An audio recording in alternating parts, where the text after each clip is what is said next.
Bonjour à tous, bienvenue dans ce nouvel épisode de DevApps, ce nouveau podcast consacré à l'actualité, au développement et l'architecture des technologies .NET.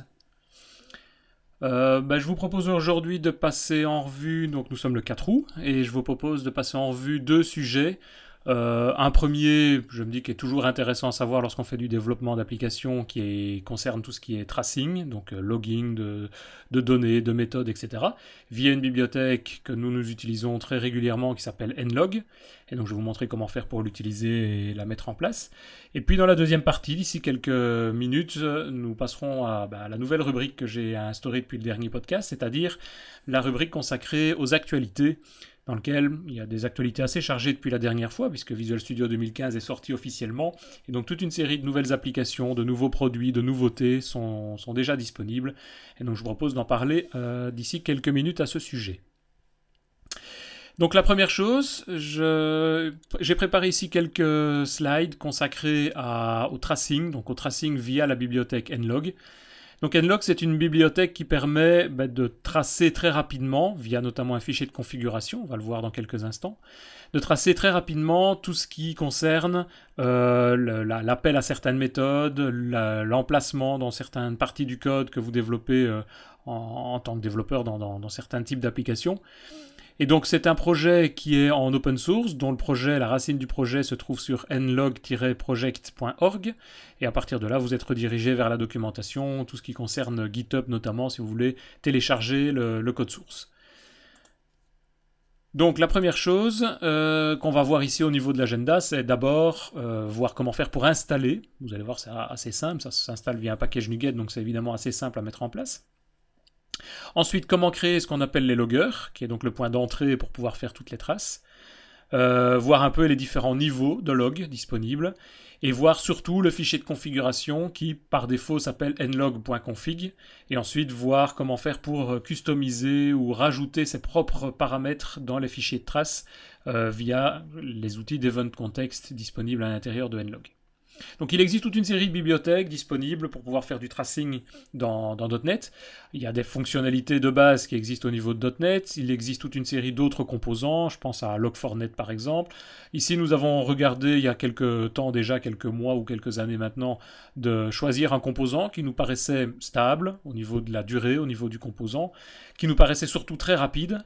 Et c'est là l'intérêt principal, c'est de pouvoir faire du tracing, mais sans perdre évidemment du temps, et de pouvoir bien entendu désactiver également des niveaux de traces quand on n'est plus en mode développement mais en mode production, de pouvoir désactiver tout ce qui ne nous intéresse plus en termes de debugging, en termes de fonctionnalités trop précises.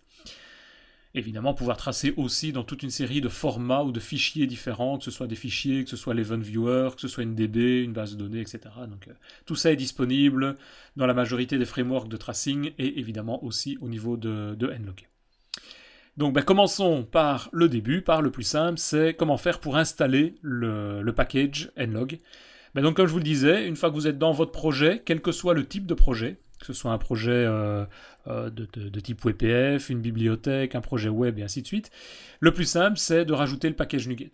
Donc un clic droit sur les références, on ouvre le NuGet Manager, NuGet Package Manager, et vous recherchez nlog en termes de composants.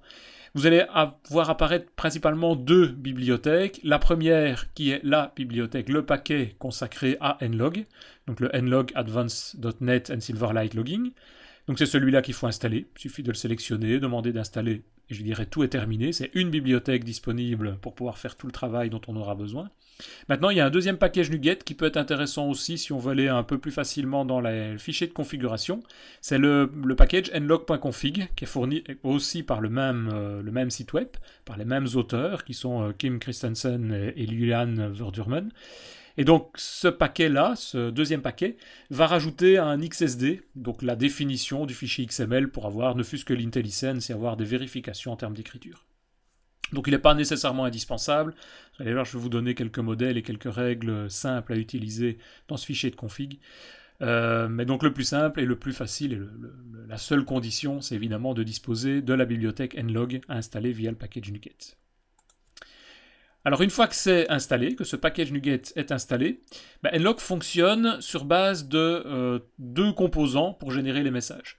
Donc la première chose, il se base sur un logger, ou du moins donc une classe logger, ou du moins une classe qui s'appelle log manager et qui permet d'accéder à une classe logger courante. Donc le plus simple, c'est de créer dans votre code une propriété ou une variable que j'ai appelée par exemple logger, et de créer cette variable et de l'instancier sur nlog, le namespace évidemment de la bibliothèque, nlog.logmanager.getCurrentClassLogger. Si vous récupérez via cette méthode getCurrentClassLogger le logger par défaut, ben vous avez toutes les fonctionnalités à votre disposition pour pouvoir ensuite demander de faire du tracing facilement. Le deuxième point, le deuxième module indispensable lorsqu'on travaille avec nlog, c'est le fichier de configuration. Il doit se trouver dans le répertoire de l'application, au même titre que si vous êtes sur une application web, il y a un web.config. Mais dans votre application, qu'elle soit web ou autre, vous avez besoin d'avoir le nlog.config, qui est tout simplement un fichier XML, dont la racine du fichier XML est nlog, une balise nlog, et dans laquelle vous allez pouvoir donner toutes les caractéristiques de ce que vous voulez tracer. Donc ça, c'est un énorme avantage, en ce sens que vous allez pouvoir définir quoi tracer à l'intérieur de votre code via le logger point et les différentes méthodes qu'on va voir par après. Mais savoir où tracer, à quel moment tracer, quel niveau de trace définir, ben tout ça va être mis au niveau du fichier de configuration. Et donc vous devez le créer une fois lorsque vous développez. Quand vous le mettez en production chez un de vos clients, ben vous avez juste besoin de lui fournir un autre fichier nlog.config. Alors ce qui se passe aussi, c'est si jamais vous avez une erreur, par exemple vous voulez demander de tracer dans une base de données et que la base de données n'existe pas, ben, il n'y aura pas de plantage évidemment sur nlog, donc on verra, on a des petites alternatives pour essayer de se débrouiller en développement pour retrouver les paramètres si c'est nécessaire et les crash systems. Mais donc le principe c'est on trace le maximum, si on n'arrive pas à tracer, ben, évidemment il n'y a pas de problème et il n'y aura pas de plantage dans votre application. Donc, le logger manager, cette classe logger, plus le fichier nlog.config, va nous permettre de donner les traces dans toute une série de sorties possibles. Alors les sorties, ça peut être sur les éléments classiques du fichier traditionnel, fichier CSV, fichier XML, fichier JSON, de l'eventLog, donc la base traditionnelle sous Windows pour pouvoir enregistrer les différents problèmes, une base de données, la console. Si on crée par exemple une application console, ou souvent nous quand on fait un service Windows, ben, on a un mode développement en console qui nous permet de tracer ça aussi, dans la console de l'application. Envoyé par email, pourquoi pas, ou via directement le logger d'ASP.NET pour pouvoir voir des traces directement à l'intérieur des zones de votre application, de votre site web, directement. Alors je ne vous cache pas que nous, de manière générale, lorsqu'on fait du développement, ben, on utilise en général Database comme système de tracing, parce que je trouve ça très intéressant. D'abord, si on veut purger ou archiver, bah, il suffit de recopier le contenu, et ça se fait en une seule commande SQL, et ensuite de pouvoir purger en faisant un delete tout simplement tout ce qui est supérieur à une certaine date, par exemple. Mais alors surtout, ce qui est intéressant, c'est de pouvoir retrouver beaucoup plus facilement que dans des fichiers via des simples requêtes select. Un select sur un message d'erreur en particulier, un select sur un utilisateur, bah, vous allez très rapidement retrouver tous vos éléments. Sans compter tous les cas de statistiques qui peuvent évidemment être générés très facilement à partir de là. Maintenant, vous choisissez évidemment le format que vous voulez et vous pouvez bien entendu en mettre plusieurs à la fois. Demander à nlog de tracer dans une base et dans un fichier en même temps. Voir des données différentes, des niveaux de données différentes. Donc, pour pouvoir tracer, on a besoin, comme je l'ai déjà dit, du logger. Et donc, en général, ce qu'on va faire dans une classe de gestion, on va créer par exemple un logger statique, une classe logger, enfin une variable logger qui est de type logger. En utilisant le log manager fourni par donc, le namespace nlog, donc logmanager.getCurrentClassLogger. Une fois qu'on a récupéré cette variable logger, on va pouvoir appeler toutes les méthodes. Alors, ce que nous dit nlog, c'est que parce que les loggers sont thread safe, ben vous pouvez sans problème créer le logger une seule fois, par exemple de manière statique, et le conserver dans cette variable pour pouvoir l'utiliser dans toute votre application. Donc il y a vraiment un traitement thread safe à ce niveau-là, il n'y aura pas de plantage ou de problème multithreading si vous avez des applications de type web par exemple qui doivent accéder en même temps au logger. Ensuite, la deuxième chose à savoir, c'est quels sont les niveaux de traces possibles. Alors pour tracer, c'est encore une fois extrêmement simple. Sur votre variable logger que nous venons d'instancier, que nous venons de créer, il suffit de faire logger.debug par exemple, et mettre entre parenthèses le message qu'on va vouloir tracer. Soit le message directement, mais on a également la syntaxe de type string format, donc on a la possibilité de faire un logger.debug, entre parenthèses, user, accolade 0, fermez l'accolade, connected, virgule, et le nom du user. Donc ça permet ainsi, comme un string format, de venir remplacer les accolades 0, accolade 1, etc. par la variable. Alors ce que nlog nous précise, c'est qu'il est préférable d'utiliser le système de formatage prévu dans les méthodes, tel que je viens de le dire ici, plutôt que de faire nous-mêmes un string format. Parce que le string format va obligatoirement être généré, donc ça va prendre du temps CPU pour pouvoir faire cette génération, alors que le logger debug ne va être utilisé, ne va être traité que si on a demandé de tracer le niveau logger. Et donc pour revenir au niveau de log possible, ben on a 6 niveaux de log du plus bas, qui est donc, c'est-à-dire je trace un maximum d'informations, le journal très détaillé, c'est la méthode trace et le niveau de trace. Donc par exemple, on va faire logger.trace, entre parenthèses le message, et là on va, par convention, tracer vraiment toutes les informations du développeur, donc de manière très très détaillée dans le système. Donc c'est en général un niveau qui est utilisé et activé uniquement pendant le développement, et puis une fois que le développeur a terminé ou qu'on passe dans une phase de testing, on enlève ces traces, sinon ça devient évidemment insupportable, et il y en a beaucoup trop. Le deuxième niveau, c'est le niveau debug, où là, on va avoir des informations de type debugage. Donc c'est un peu moins détaillé, mais en général, c'est également désactivé dans un environnement de production. On peut le laisser en test, mais pas plus loin, je veux dire. Puis il y a le niveau info, là on a des messages d'information. Le niveau warn, donc ça ce sont des warnings, donc on fait comme les autres, logger.warn, entre parenthèses le message. Et là, ce sont des messages d'avertissement, donc c'est en général pour des questions non critiques, qui peuvent être récupérées, qui sont des échecs temporaires, etc. Donc quand c'est je vais dire pas une demi-erreur, mais une erreur qui est possible de corriger ou qui va se corriger par le système, on les indique de manière warn. On a ensuite tout ce qui est error, donc message d'erreur, donc la plupart du temps ce sont des exceptions qu'on va renvoyer au système. Et le dernier, c'est fatal, où là, ce sont des erreurs graves qui font carrément planter le système et qui empêchent l'application de fonctionner. Donc on a 6 niveaux possibles, 6 niveaux de granularité possibles dans l'utilisation du logger.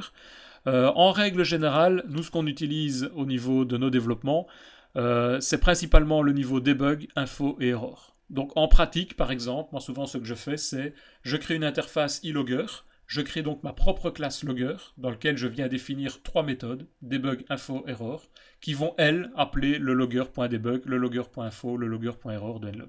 Ça permet ainsi de faire un peu une dissociation entre les deux, et ça permet de simplifier surtout le développeur à ne pas utiliser 6 niveaux, donc c'est-à-dire debug pour tout ce qui est propre au développement, info pour tout ce qui est message d'information intéressant à maîtriser lorsqu'on veut tracer, et erreur quand il y a une exception, une erreur qui s'enclenche dans le système. Donc vous êtes évidemment libre de travailler de la manière dont vous voulez, mais voilà un peu l'expérience avec laquelle nous on travaille sur nos développements. Dernier point, c'est le fichier de configuration. Alors ce fichier se fait en général une fois, du moins on a un modèle unique, et puis après on fait un copier-coller et on adapte un petit peu. Alors qu'est-ce qu'il faut savoir ? Déjà il doit s'appeler nlog.config. Alors il y a moyen de tout changer, tout adapter au niveau de la bibliothèque nlog, mais par défaut c'est ce principe-là. Et qu'est-ce qu'on vient placer dans ce fichier nlog.config ? Une racine, une balise nlog, avec différents arguments pour définir les namespaces, je vais revenir dessus. Et ensuite, une première balise qui est la balise target, qui donne les destinations vers quoi on va vouloir tracer. Donc par exemple, on peut faire un tracing vers l'output Windows de Visual Studio. Donc de rajouter des traces dans la console de Visual Studio elle-même. Et donc on a des targets fournis par nlog, et dans ce cas-ci, on a target name égale, par exemple, debugger, un nom qu'on peut lui appliquer, xsi type égale debugger. Donc ce type debugger est reconnu par nlog pour pouvoir être envoyé sur le message, sur la fenêtre traditionnelle de Visual Studio, si elle existe évidemment.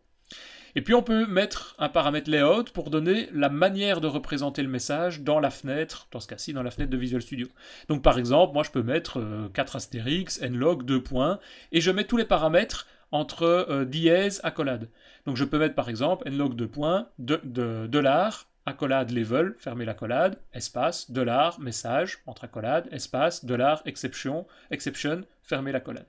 Et donc ça, ce layout-là va me donner un peu la manière dont je veux représenter les données à l'intérieur de ma fenêtre de débugage, dans ce cas-ci de Visual Studio. Une autre target possible, il y en a toute une série, il y en a peut-être 10, 15, vous pourrez voir dans la documentation complète, mais je vous montre uniquement 3 que nous utilisons régulièrement. Donc le premier, dans l'interface de Visual Studio. Le deuxième, c'est dans le command prompt, la console Windows, la console d'une fenêtre DOS, mais de manière colorée. C'est-à-dire que vous avez la possibilité, par exemple en fonction du niveau, de dire que j'affiche le niveau debug en gris, léger, le niveau info en gris un peu plus clair, je vais dire, et le niveau error vraiment là en rouge pour que ça ressorte bien sur l'interface. Et donc dans ce cadre-là, même principe, on a une balise target, on lui donne un nom, par exemple ici je l'ai appelé colored console, donc c'est un attribut name égale colored console, puis je lui donne le type, donc xsi2.type égale colored console, même principe, donc ça c'est encore une fois la balise utilisée, le mot-clé reconnu par nlog, et toujours le même principe du layout, layout égale $level, entre accolades, espace, ouvrez l'accolade, message, fermez l'accolade, exception, etc. Donc ça me donne ici le même élément pour pouvoir mettre des paramètres par défaut, level, message, exception. Donc on en a quelques-uns disponibles pour pouvoir afficher les éléments classiques. Donc level va évidemment m'afficher le niveau, info, debug ou error. Message va me mettre le message que j'ai mis entre parenthèses lors de l'appel de la méthode.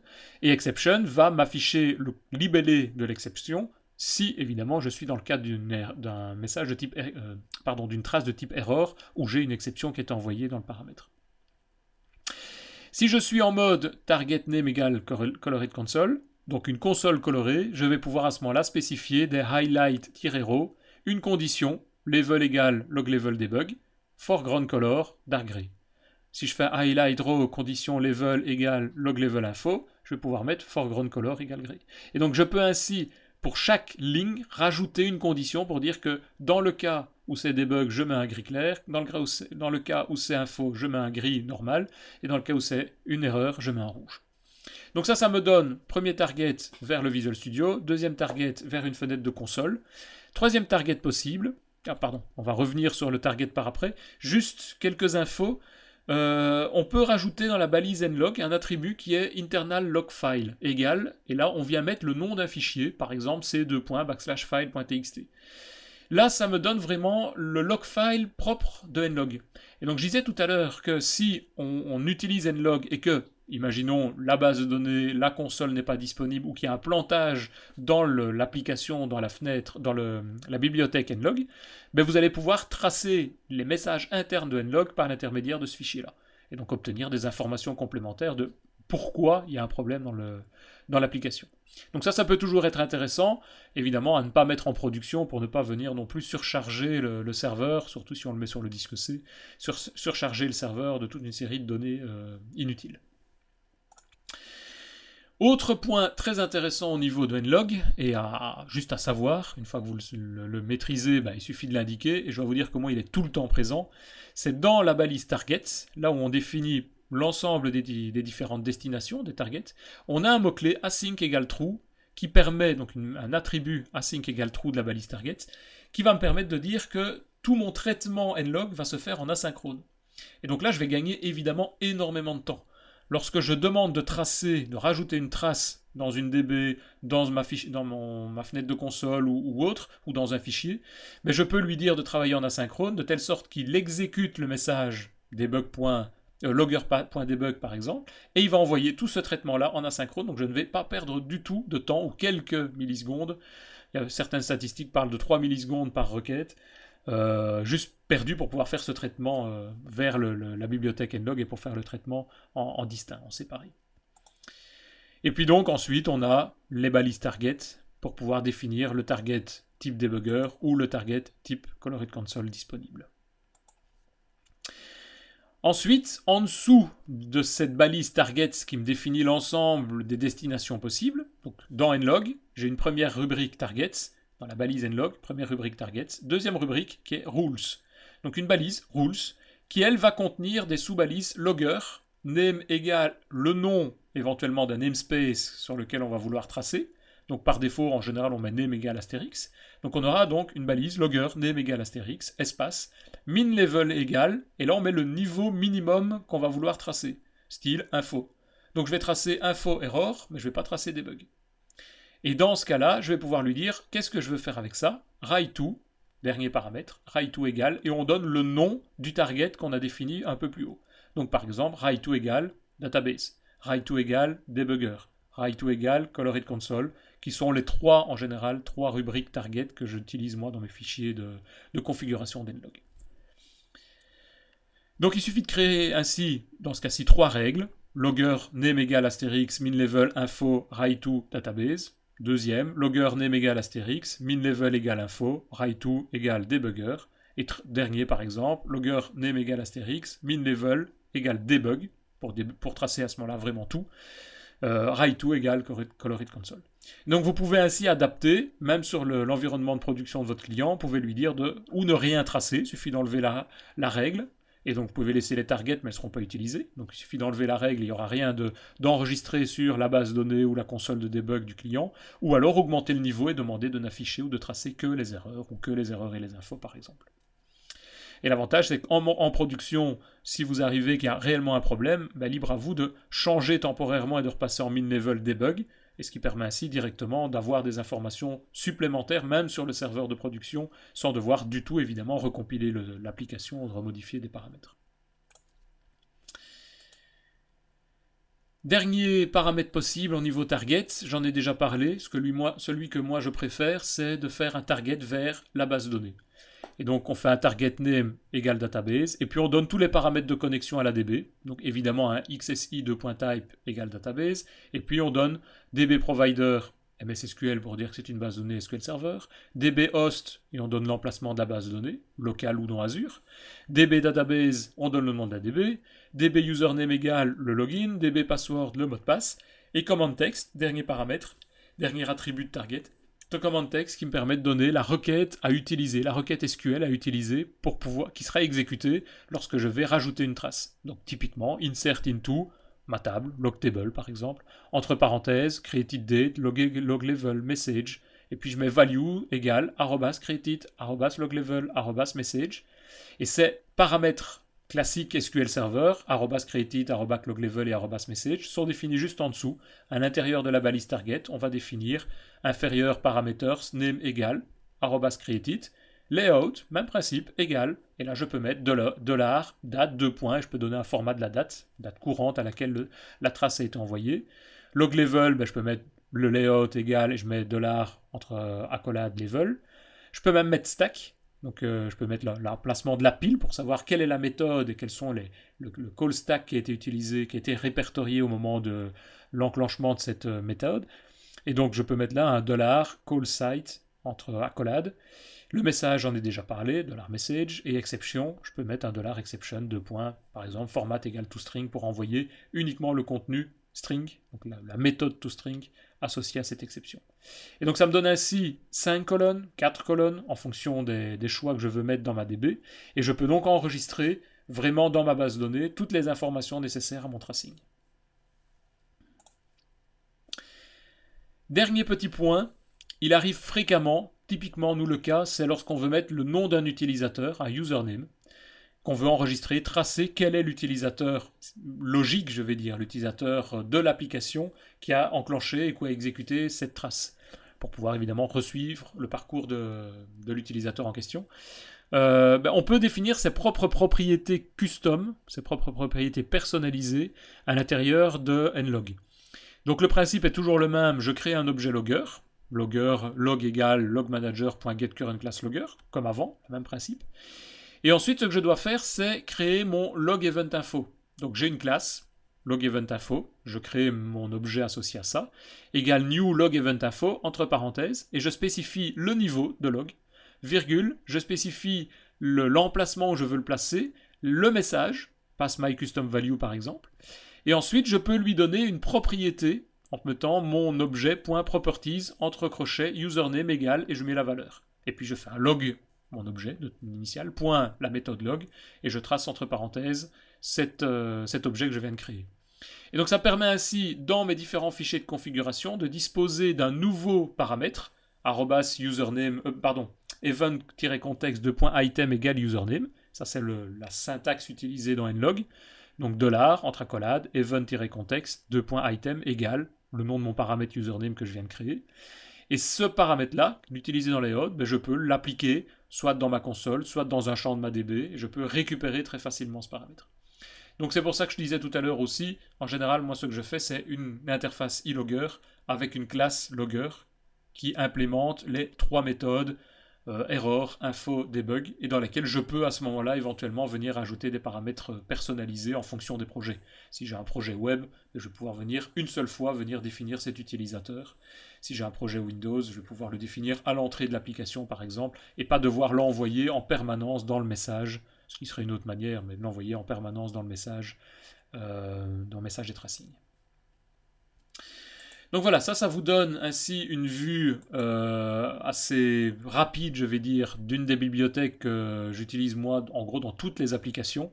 C'est mis en place dans quasiment toutes les applications, pour pouvoir, non peut-être pas dans l'immédiat, mais en tout cas par après, certainement lorsque l'application est mise en production, de pouvoir tracer et avoir des informations sur ce qui s'est passé. Donc on a vu ainsi les opérations de base. 1. L'installation via NuGet, très simple, on le recherche, on l'installe, tout se fait, on va dire tout seul, la bibliothèque s'installe de manière automatique. Comment créer le logger, via la méthode de logger par défaut. Les 3 niveaux que moi j'utilise, voire les 6 niveaux disponibles au niveau de nlog, et évidemment le fichier nlog.config, qui est peut-être la partie un peu la plus complexe à mettre en place, mais encore une fois, ça se fait une fois. Je mettrai dans les notes du podcast un exemple de fichier de config que moi j'utilise. Il suffit de recopier, de faire un copier-coller de ceci et de le mettre en place et de l'utiliser et de l'adapter si c'est nécessaire pour pouvoir mettre vos noms de champs, vos propres noms de DB, vos propres noms de fichiers, vos propres contextes. Et donc le dernier, c'est l'event context qui permet là de personnaliser, de rajouter des propriétés personnelles à l'intérieur de ce fichier de configuration par exemple. Donc voilà, ça vous donne ainsi une vue complète, je vais dire, ou enfin assez rapide, mais assez complète sur l'utilisation de nlog pour le mettre en place dans vos projets et l'utiliser en testing, en développement et en production. Voilà, j'espère que cela vous a permis de voir un petit peu, de comprendre un peu la manière dont nous travaillons, dont je travaille sur ce genre de projet en .NET.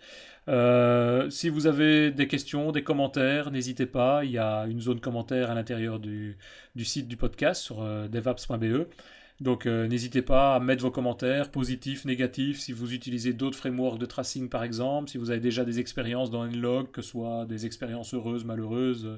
Le but de ce podcast, c'est de pouvoir communiquer, dialoguer avec les différentes personnes et de pouvoir retrouver éventuellement des sujets sur d'autres podcasts, voire améliorer la manière dont nous travaillons au quotidien. Je vous remercie et donc je vous propose de passer dans quelques instants à la suite, la deuxième partie de ce podcast du jour, donc sur les quelques actualités qui se sont passées dans les 15 derniers jours au niveau des développements, de l'architecture, dans notre monde .NET dans lequel nous travaillons au quotidien, en tout cas pour ma part, et je pense que pour vous aussi. A tout de suite.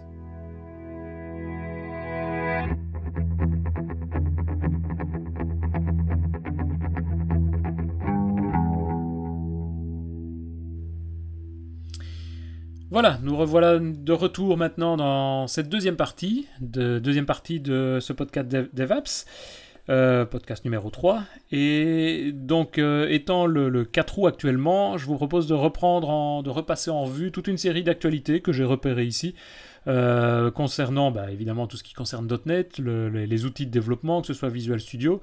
Et je vous propose de passer déjà par cette première étape, cette première actualité, qui concerne la sortie officielle, puisque le dernier enregistrement de DevApps était juste 2 jours avant la sortie officielle de Visual Studio, donc je ne pouvais évidemment pas manquer cette sortie. Visual Studio 2015, .NET Framework 4.6, etc. Tout ça est maintenant donc sorti en version officielle, il n'y a plus besoin d'utiliser la release candidate. Et donc je vous place ici un peu un site qui reprend en quelque sorte les grandes nouveautés qui sont apparues avec cette version. Qui reprend un peu tout ce qui est nouveau au niveau de Visual Studio 2015, au niveau du nouveau framework. Et donc c'est un site qui vient de Scott Guy, donc qui est un employé de Microsoft, qui a repris un petit peu toutes ces nouvelles commandes. Et donc si je les passe en revue, qu'est-ce qu'on peut retrouver notamment au niveau du framework 4.6 ? Donc on retrouve le framework avec un .NET Core version 5 et un .NET Framework 4.6 qui sont mis au même niveau. Donc on a d'un côté le framework ATIS, les nouveautés, le .NET Core 5 qui va nous donner un accès au Core CLR et au runtime natif, notamment pour des environnements de type Mac, Linux et autres. Donc ça c'est évidemment, et les applications universelles, n'oublions pas, c'est évidemment une grande nouveauté de tous ces environnements de développement maintenant. Tout ça basé sur des composants partagés, donc avec des runtime composants partagés, de compilateurs partagés et évidemment les composants NuGet. Et donc il y a une vidéo complète disponible sur le lien de Scott Guy qui représente un petit peu toutes ces nouveautés disponibles au niveau de ce framework. Mais donc si je reprends en quelques mots les fonctionnalités du framework 4.6, on a principalement une meilleure performance avec le nouveau framework 64 bits de compilation en temps réel, donc le Just-in-Time, le JIT. Là, Microsoft a amélioré les performances par rapport à ça, en tout cas en niveau 64 bits. Donc vous avez un descriptif sur le site de Scott Guy avec plus d'infos disponibles à partir de là. Autre chose également disponible, c'est un support du High DPI pour WPF et Windows Forms. Donc ça permet ainsi d'avoir des applications sur notamment des écrans un peu plus importants par exemple, avec des résolutions graphiques un peu plus importantes également. On a aussi pour Windows 10 la disponibilité d'ASP.NET version HTTP 2. Et donc ça nous donne ainsi toute une série d'API nouvelles pour pouvoir faire cette communication là uniquement sur Windows 10. On a également tout ce qui est amélioration des retours async. Donc là, on va retrouver un petit peu toutes les fonctionnalités async avec des nouvelles fonctionnalités disponibles, des nouvelles API accessibles. Donc si vous voulez plus d'informations, encore une fois, en allant sur le site, vous retrouverez tous les exemples disponibles. Et alors ce qu'on a bien entendu aussi, c'est Entity Framework 7, disponible maintenant dans 2015. On a Roslyn, donc le nouveau moteur de rendu, le nouveau compilateur, disponible au niveau de Visual Studio, notamment pour pouvoir améliorer tout ce qui est IntelliSense et tout ce qui est affichage pour retrouver, donc pour faire tout ce qui est rename, refactorisation, etc. du code. C'est le moteur Roslyn qui est utilisé pour ça. Le C Sharp 6, VB14, donc ça ce sont des nouveautés au niveau langage en lui-même. Donc tout ce qui est C Sharp 6, je vous fais référence au premier podcast, où là j'avais, avant la sortie de Visual Studio 2015, expliqué un petit peu les différentes nouveautés. Il y en a une petite dizaine si je me rappelle bien, qui sont quand même intéressantes et très pratiques en tout cas pour certaines. Il y en a en tout cas certainement 2 maintenant que j'utilise presque tous les jours. On retrouve aussi des nouveautés dans Visual Studio, bien entendu, des améliorations au niveau de l'éditeur. On a toute une série d'améliorations au niveau de WPF. Je reviendrai un petit peu plus en détail sur ça un peu plus bas. Mais donc WPF n'est pas mort, loin de là. On a toute une série de nouveautés. Et alors aussi, ce que Microsoft a intégré, c'est le Xamarin Starter Kit, donc l'outil, le framework permettant de faire du développement multiplateforme de la société Xamarin. Il est intégré dans le setup de Visual Studio, donc il suffit en gros de le sélectionner pour avoir la version Starter Kit, donc la version de démarrage, la version gratuite fournie par Xamarin. Donc c'est un peu plus simple pour pouvoir faire l'intégration et le placer à l'intérieur de notre code. Donc voilà, vous retrouvez un petit peu tout ça directement, les nouveautés de C Sharp 6, le TypeScript 1.5, je vais en parler un peu plus tard aussi, le F Sharp 4.0, les outils de Visual Studio qui ont été améliorés et ainsi de suite. Donc je vais revenir un petit peu sur ça dans une deuxième rubrique d'actualité juste après, mais donc on retrouve un éventail de ces nouveautés sur le site de scottguy.net. Autre fonctionnalité, c'est ce qui est disponible dans Visual Studio 2015 et Visual Studio 2013 Update 5. N'oublions pas, il n'y a pas que 2015 qui est sorti. Et donc on a également toute une série de nouveautés disponibles à l'intérieur de Visual Studio 2015. Et on peut retrouver ça également sur le site ici de Bloc MSDN. C'est rubrique Visual Studio, donc /b/Visual Studio, où vous retrouvez un article complet qui reprend un petit peu les nouveautés. Et là, peut-être intéressant pour ceux qui ont utilisé déjà la version RC, on retrouve quelles sont les nouveautés depuis la 2015 RC. Donc qu'est-ce qui a été réellement rajouté dans la version finale. Et donc on retrouve en vrac des Visual Studio Extensibility, une nouvelle rubrique disponible pour pouvoir créer des extensions dans Visual Studio. On a l'amélioration du Diagnostic Tools, qui existait déjà, mais qui était vraiment complètement terminé ici. On a le TypeScript intégré à Visual Studio 2015, donc TypeScript 1.5. On a un Bing Port Compiler Help, Donc là, c'est l'intégration du composant, du compilateur Bing Power directement dans Visual Studio et qui permet donc de résoudre facilement toute une série d'erreurs en ayant de manière contextuelle des aides provenant de Bing, notamment du moteur de recherche. On a VSO et Git, évidemment, qui sont intégrés dans Visual Studio. Donc on peut maintenant directement faire des liaisons sur GitHub notamment ou sur Git de Visual Studio Online. On a également Visual Studio Emulator pour Android, qui a été intégré, et je vous en parlerai juste un peu après, mais qui a été intégré aussi dans Visual Studio, mais également en téléchargement indépendant. Donc on n'est plus obligé d'avoir Visual Studio pour pouvoir installer cet émulateur Android, et donc on peut rapidement l'utiliser même avec des environnements autres que Visual Studio, évidemment sur base d'Eclipse par exemple, et ce genre de choses. Il y a l'intégration de Python. Donc là, ce langage Python peut directement être utilisé maintenant dans Visual Studio également, avec tout l'environnement et tout le système de testing qui est intégré à Visual Studio si on veut aller à ce niveau-là.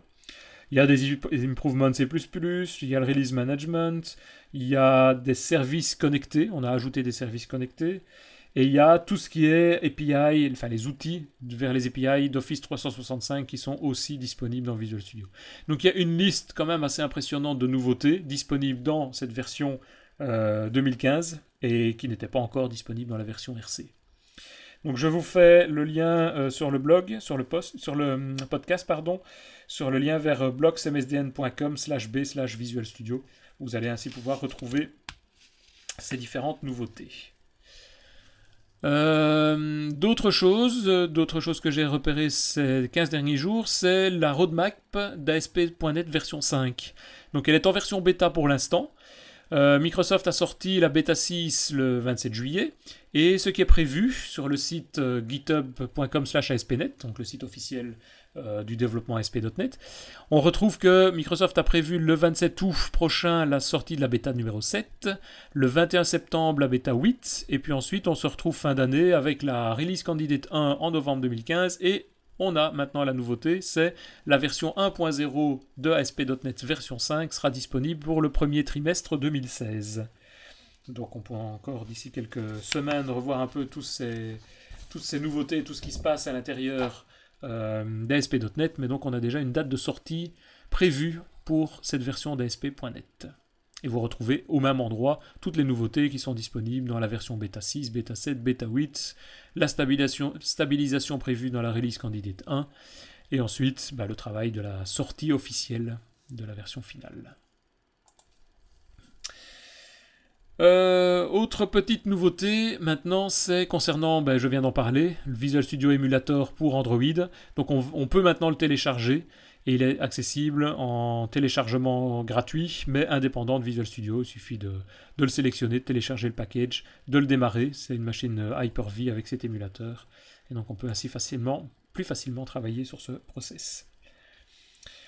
Autre nouveauté également, c'est l'annonce, donc je l'ai annoncé maintenant il y a quelques secondes, c'est de TypeScript 1.5. Qu'est-ce qu'on retrouve à l'intérieur de TypeScript 1.5 ? On a un peu plus d'informations. D'abord, il y a le support d'ECMA 6. Donc le support d'ECMA 6, c'est la grande nouveauté au niveau de JavaScript. C'est vraiment la manière de travailler. Moi, j'appelle ça de manière un peu plus professionnelle avec des classes, des modules, etc. Et donc, on voit un peu l'évolution sur le site officiel de TypeScript. On voit un peu l'évolution des pourcentages de réalisation, je vais dire, pour pouvoir arriver à ce qui se trouve au niveau de l'ECMA 6.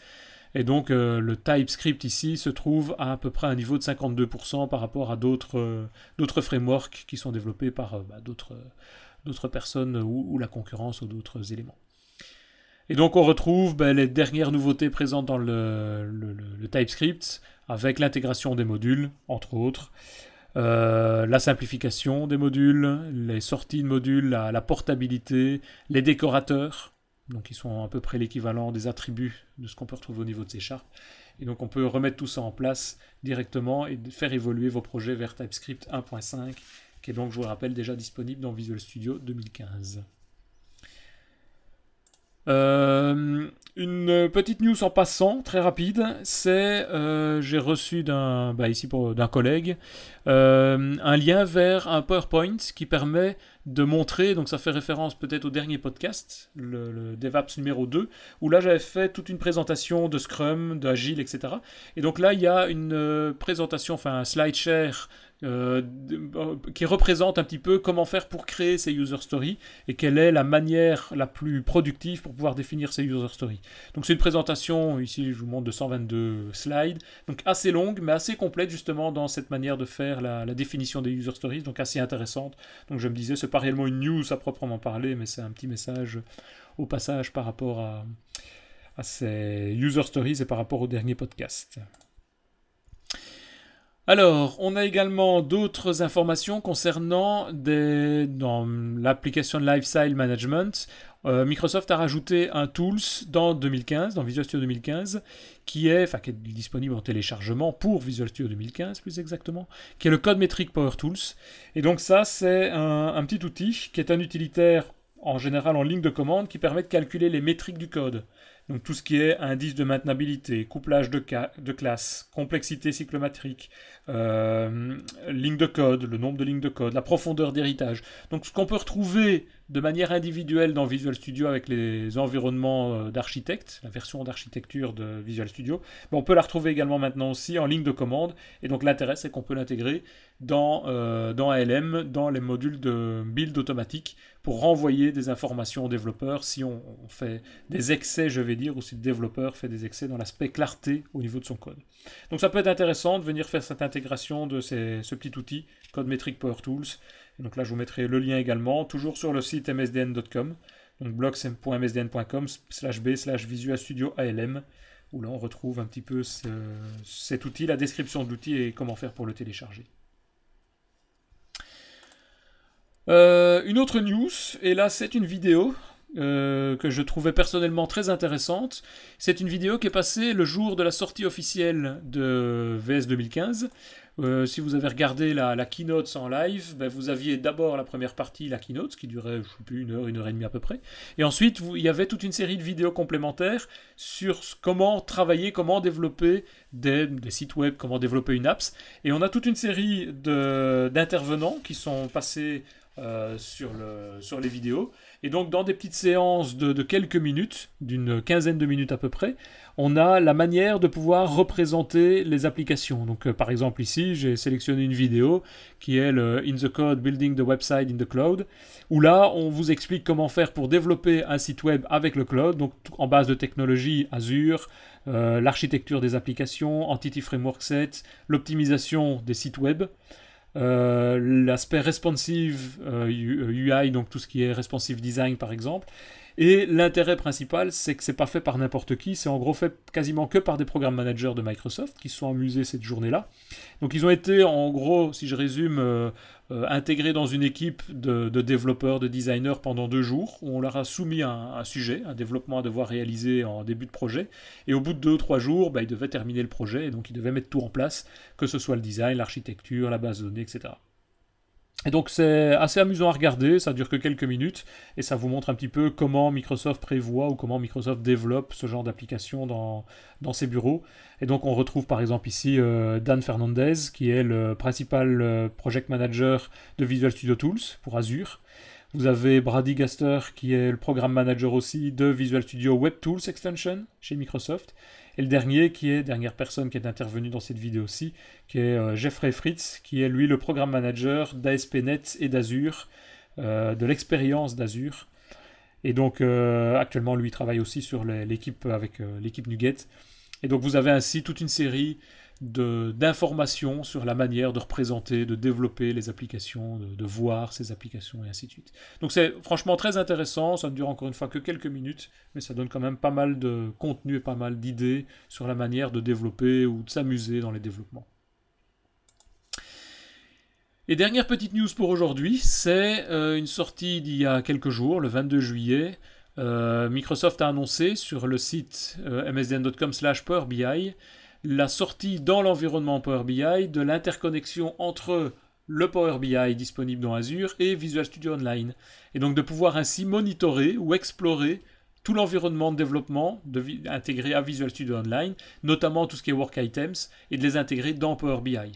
Donc il faut évidemment avoir un compte Power BI pour ça. Mais donc ça vous permet très facilement de récupérer toutes vos tâches, tous vos tous vos bugs, tous vos suivis par personne, par utilisateur et ainsi de suite, et de pouvoir montrer l'ensemble des bugs qui ont été résolus, assignés par priorité, par sévérité, par développeur, par catégorie, etc.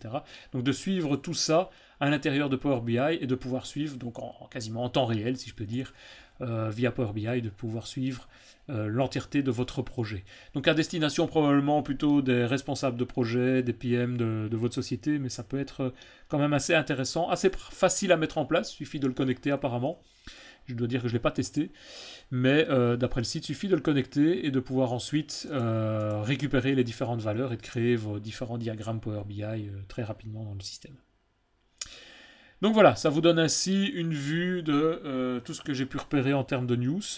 Même principe que pour la première partie du podcast, si vous avez ici également toute une série d'informations, d'actualités utiles que vous trouvez intéressantes de partager, n'hésitez pas, contactez-moi, envoyez un commentaire sur les commentaires du DevApps, où vous pouvez, sur cette vision, ce podcast, vous pouvez à ce moment-là m'envoyer toutes vos infos. Ça permettra de les intégrer dans le podcast suivant, soit de venir directement le présenter vous-même, donc on pourra intervenir sur tout ça et de pouvoir améliorer ce moyen de communication sur l'environnement de développement, l'architecture et les outils de développement intégrés à Microsoft.NET, à Visual Studio, à TypeScript, donc à tout l'environnement développeur que nous utilisons très fréquemment. Voilà, je vous remercie beaucoup. Je pense que j'ai été quand même assez long encore aujourd'hui. Donc, je vous remercie. J'espère vous revoir pour un prochain podcast. Et encore une fois, n'hésitez pas, un like sur le site web, un commentaire, une petite info qui me parvient. Ça permet en tout cas de faire évoluer le podcast et de l'améliorer au fur et à mesure, ou de suivre vos commentaires. C'est quelque chose que vous trouvez un peu ennuyant dans le système. Merci bien, à bientôt, à d'ici 15 jours. Au revoir.